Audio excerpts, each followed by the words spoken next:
अस्सलाम वालेकुम दोस्तों, उम्मीद करता हूँ कि आप सब ठीक होंगे, खैरियत से होंगे। दोस्तों आज की जो गवर्नमेंट की चिकन की रेट लिस्ट है वो आ चुकी है।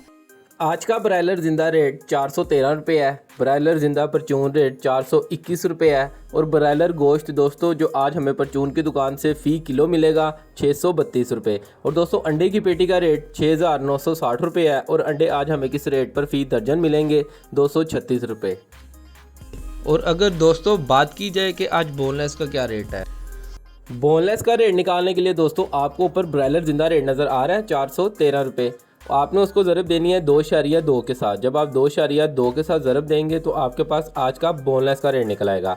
और दोस्तों बात की जाए कि आज थाई का क्या रेट है, थाई मसलन जो कारोबार कर रहे हैं जिंगर बर्गर वगैरह का, तो थाई का रेट निकालने के लिए दोस्तों आपने फिर से 413 को ज़रब देनी है 2.4 के साथ। जब आप 2.4 के साथ ज़रब देंगे तो आपके पास आज का थाई का रेट निकल आएगा। और दोस्तों बात की जाए कि आज साफ़ी का क्या रेट है, तो साफ़ी का रेट निकालने के लिए दोस्तों आपने फिर से 413 को ज़रब देनी है 1.7 के साथ। जब आप 1.7 के साथ ज़रब देंगे तो आपके पास आज का साफ़ी का रेट निकल आएगा।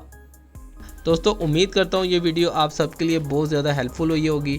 अगर आपको मेरा चैनल अच्छा लग रहा है तो जल्दी से सब्सक्राइब कर दें। आपको डेली बेसिस के ऊपर इंशाल्लाह चिकन की रेट लिस्ट मिलने वाली है। चलिए अपना ख्याल रखें, अपने घर वालों का ख्याल रखें, मुझे दुआ में याद रखिएगा।